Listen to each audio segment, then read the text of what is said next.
जंगल में रैमी नाम का एक बहादुर चूहा रहता था। वह जंगल की खोज करने एक घने जंगल में जा पहुंचा। काफी देर से चलते चलते उसे एक विचित्र चीज दिखाई दिया। अरे वाह, वह क्या है? मालूम पड़ता है जैसे कोई चीज चमक रही हो। मुझे उसके नजदीक जाकर पता करना होगा। ऐसा सोच रैमी उस चमत्कारी वस्तु के पास जाता है और नजदीक पहुंचते ही वह देखता है एक नन्ही सी मासूम परी एक घने मकड़ी के जाले में फंसे हुई है। शायद उसे मदद न मिलने से वह थक हार कर बेहोश हो गई थी।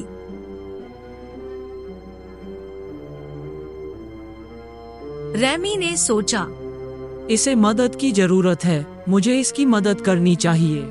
ऐसा करता हूँ, मैं इस मकड़ी के जाल को काट देता हूँ। रैमी ने मकड़ी के जाल को काटना शुरू किया। थोड़े ही देर में वह सारी जान काट के परी को आजाद कर दिया। परंतु रैमी यह देखकर हैरान था कि उसे अभी तक होश नहीं आया।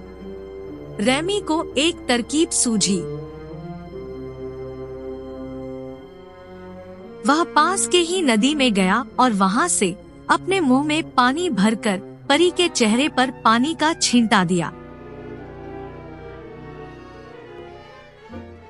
पानी पड़ते ही परी को होश आया और वह अपने आप को सुरक्षित देख बहुत खुश हुई।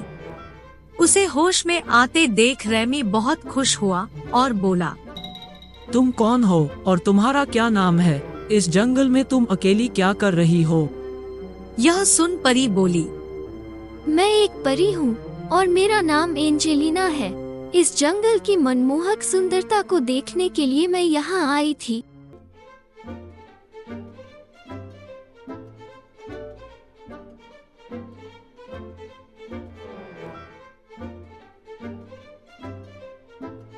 तभी एक शेर की दहाड़ने की आवाज सुन के मैं डर से इस मकड़ी के जाल के पीछे छुप गई।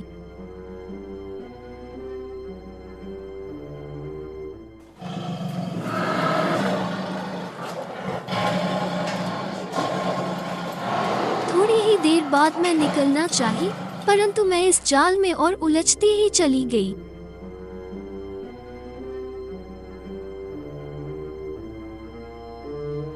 लगातार कोशिश करने से मैं थक गई और अपनी अंतिम सांसें गिनने लगी थी। पर तुम कौन हो जो इतनी निडरता और साहस के साथ मुझे इस जाल से आजाद ही नहीं किया, बल्कि मेरी जान भी बचाई? मेरा नाम रैमी है, मैं जंगल की खोज करने यहाँ आया हूँ।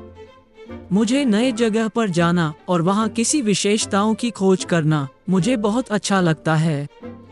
तुम्हारी इस छड़ी की चमक ने मुझे यहाँ खींच लाई, अन्यथा मैं तो तुम्हें बिना देखे ही आगे निकल जाता। मैं तुम्हारी बहुत आभारी हूँ रैमी, जो सही वक्त पर आकर तुमने मेरी जान बचाई।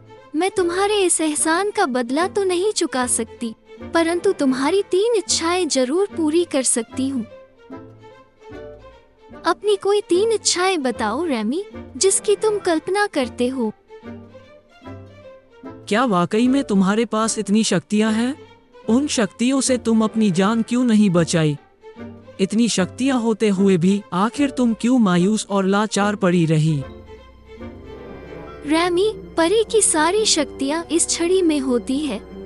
जाल से निकलने के दौरान ये छड़ी मेरे हाथ से छूटकर नीचे गिर गई और मैं जाल में ऐसे जकड़ गई कि मैं छड़ी नहीं उठा सकी। और छड़ी की जादू भी तभी काम करेगी जब यह मेरे हाथ में हो। इसका मतलब तुम वही परी हो जिसकी कहानियां मुझे मेरी दादी सुनाती थी। हाँ रैमी, मैं वही परी हूँ। एंजेलिना, क्या तुम मुझसे दोस्ती करोगी? हाँ रैमी, तुम जैसे बहादुर चूहे से कौन दोस्ती नहीं करना चाहेगा। आज से हम दोनों दोस्त हैं रैमी। एंजेलिना, तुम्हारी दोस्ती तो बहुत अच्छी है। मेरी पहली इच्छा यही थी कि बिल्कुल तुम्हारे जैसी परी मेरी दोस्त हो। रैमी, ये तो तुम्हारे बहादुरी का परिणाम था। तुम्हारी 3 इच्छाएं तो अभी भी बाकी है। ठीक है दोस्त, मेरी इच्छा है कि मुझे पनीर का एक बहुत बड़ा टुकड़ा मिल जाए। इतना सुन परी ने अपनी जादू की छड़ी घुमाई और रैमी के सामने पनीर का एक विशाल टुकड़ा दिखाई दिया। रैमी बहुत खुश था और उसे अपनी आंखों पर विश्वास नहीं हो रहा था। रैमी, अब अपनी दूसरी इच्छा बताओ। एंजेलिना, अब मेरी दूसरी इच्छा ये है कि मुझे भी तुम्हारी जैसे 2 पंख हो जाए, ताकि मैं भी तुम्हारे साथ खुले आसमानों में उड़ सकूं। परी ने एक बार फिर मुस्कुराई और अपनी छड़ी लहराई। पलक झपकते ही रैमी के पीठ से पंखों का एक जोड़ा निकल आया।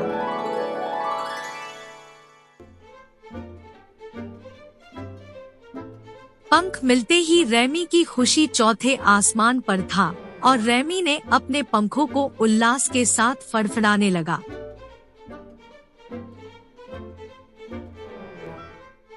रैमी, अब अपनी तीसरी और अंतिम इच्छा बताओ। एंजेलिना, तुमने तो मेरी सारी इच्छाएं पूरी कर दी। फिर भी यदि चाहती हो तो मुझे दुनिया का सबसे बहादुर चूहा बना दो, ताकि मैं जरूरतमंदों की मदद बेझिझक होकर कर सकूं। रैमी, इसके लिए मुझे छड़ी घुमाने की जरूरत नहीं। तुम तो पहले से ही दुनिया के सबसे बहादुर चूहे हो।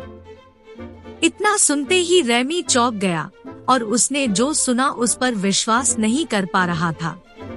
उसने बोला, मैं कैसे मान लूं? अन्य बहुत सारे चूहे मुझसे भी ज्यादा विशाल और बलशाली हैं। उसके सामने मैं तो एक मामूली सा चूहा हूँ। रैमी, अन्य चूहे तुमसे ज्यादा बलशाली जरूर हैं, पर तुम जैसे बहादुर नहीं है।